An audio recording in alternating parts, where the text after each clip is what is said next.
Misheal സ്നേഹം നിറഞ്ഞ സഹോദരി സഹോദരന്മാരെ, ഏലിയ സ്ലീവ മൂശക്കാലം 2-ാം ഞായറിലേക്ക് നാം ഓരോരുത്തരും കടക്കുകയാണ്. ക്രിസ്തു ഒരു അപസ്മാരി രോഗിയെ സുഖപ്പെടുത്തുന്ന സുവിശേഷ ഭാഗമാണ് നമുക്ക് കാണുവാനായിട്ട് സാധിക്കുക. ക്രിസ്തുവിൻ്റെ അടുത്തേക്ക് ഒരപ്പൻ കടന്നു വരികയാണ്. ക്രിസ്തുവിൻ്റെ അടുത്ത് തല താഴ്ത്തി ഇളിബിരായി നിൽക്കുന്ന ക്രിസ്തുവിൻ്റെ ശിഷ്യന്മാർ ചൂണ്ടിക്കാണിച്ചുകൊണ്ട് പറയുന്നു, ക്രിസ്തുവേ നാഥ, എന്നിൽ കനിയണമേ, എൻ്റെ മകൻ ഒരു അപസ്മാര രോഗിയാണ്. നിൻ്റെ ശിഷ്യന്മാരോട് ഞാൻ പറഞ്ഞു, അവർ വന്നു, പരിശ്രമിച്ചു, പരാജയപ്പെട്ടു പോയി. ഇനി നീയാണ് രക്ഷ. ക്രിസ്തു ശിഷ്യന്മാരെ നോക്കിക്കൊണ്ട് അവരെ ശാസിക്കുന്നുണ്ട്. എന്നിട്ട് ആ അപസ്മാര രോഗിയെ, ആ മകനെ യേശു സുഖപ്പെടുത്തുകയാണ്. സുഖപ്പെടുത്തി അയാൾ കടന്നു പോയതിനു ശേഷം ശിഷ്യന്മാർ വീണ്ടും ക്രിസ്തുവിൻ്റെ അടുത്തേക്ക് വരുന്നുണ്ട്. എന്നിട്ട് യേശുവിനോട് ആ ശിഷ്യന്മാർ ചോദിക്കുക, എന്തുകൊണ്ടാണ് ഞങ്ങൾക്ക് ആ പിശാചിനെ പുറത്താക്കാൻ സാധിക്കാതെ പോയത്? അല്ലെങ്കിൽ എന്തുകൊണ്ടാണ് ഈ അപസ്മാര രോഗിയെ സുഖപ്പെടുത്താൻ ഞങ്ങൾക്ക് സാധിക്കാതെ പോയത്? അപ്പോൾ ക്രിസ്തു പറയുന്നുണ്ട്, നിങ്ങളുടെ അല്പവിശ്വാസം കൊണ്ട് തന്നെ, ഒരു കടുകുമണിയോളം വിശ്വാസമുണ്ടെങ്കിൽ ഈ മലയോട് മാറിപ്പോവുക എന്ന് പറഞ്ഞാൽ അത് മാറിപ്പോകുമെന്ന്. ഈ സുവിശേഷ ഭാഗം കേട്ടപ്പോൾ എൻ്റെ മനസ്സിനകത്ത് വന്ന ചിന്ത, ഇത് ഞാൻ തന്നെയാണല്ലോ എന്നാണ്. കാരണം ശിഷ്യന്മാരുടെ സ്ഥാനത്ത് നിൽക്കുന്ന പ്രതി ഈ ഞാൻ തന്നെ. ക്രിസ്തുവിൻ്റെ അടുത്ത് വരുന്ന അപ്പന്മാരുടെ സ്ഥാനത്ത് അനേകം അമ്മമാരുണ്ട്, അനേകം കുട്ടികളുണ്ട്, അപാലവൃദ്ധം ജനങ്ങളുണ്ട്.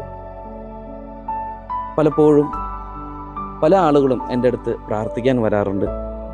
അച്ഛാ, പരീക്ഷയാണ്, പഠിക്കാനായിട്ട് പ്രാർത്ഥിക്കണേ, പരീക്ഷ വിജയത്തിനായിട്ട് പ്രാർത്ഥിക്കണേ.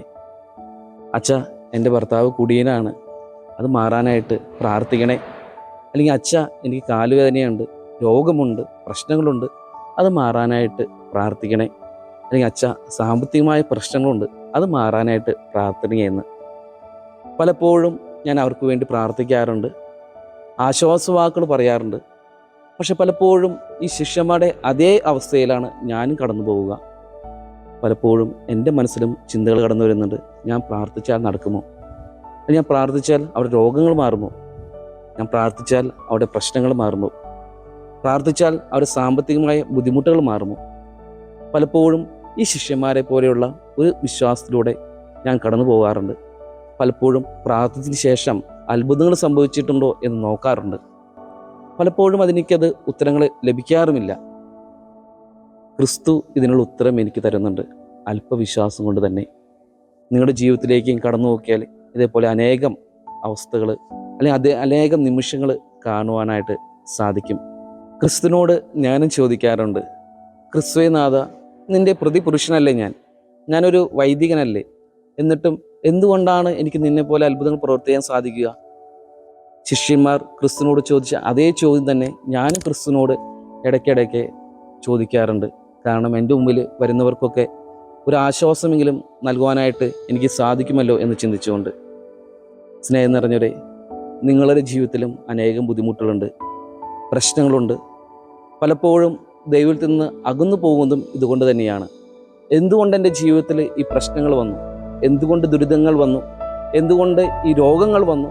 എന്തുകൊണ്ട് ഈ സാമ്പത്തികമായ ബുദ്ധിമുട്ടുകൾ വന്നു? അങ്ങനെ എത്രമാത്രം ചോദ്യങ്ങളാണ് ക്രിസ്തുവിനോട് നിങ്ങൾ ചോദിക്കുക. ക്രിസ്തുവേ, നീ ഇല്ലേ? നിനക്ക് കണ്ണില്ലേ? എന്നൊക്കെ പലപ്പോഴും നമ്മൾ ചോദിച്ച് പോയിട്ടില്ലേ?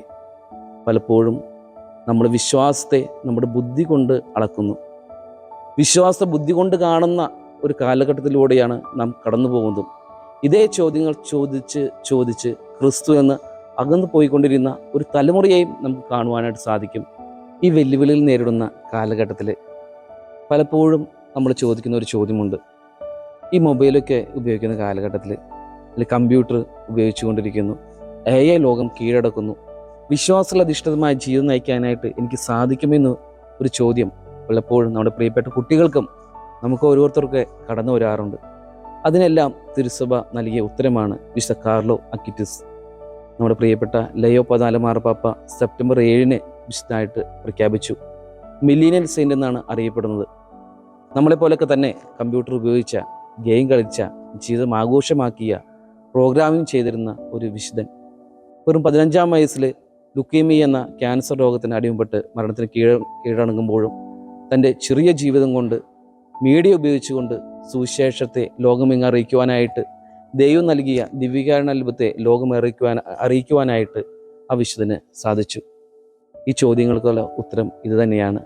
സ്നേഹമുള്ളവരെ, ഈ കാലഘട്ടത്തിലും വിശ്വാസത്തെ മുറുകി പിടിച്ച് ജീവിക്കാനായിട്ട് നമുക്ക് സാധിക്കും.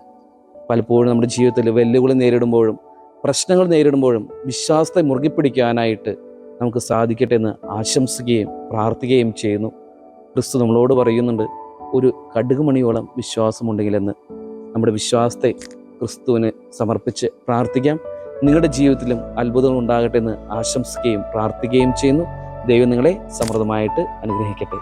നമ്മുടെ കർത്താവ് മിശിഹായുടെ കൃപയും പിതാവായ ദൈവത്തിൻ്റെ സ്നേഹവും പരിശുദ്ധാത്മാവിൻ്റെ സഹവാസവും നിങ്ങളോടുകൂടി ഉണ്ടായിരിക്കട്ടെ, ഇപ്പോഴും എപ്പോഴും എന്നേക്കും. മിശിഹായ്ക്ക് സ്തുതിയായിരിക്കട്ടെ.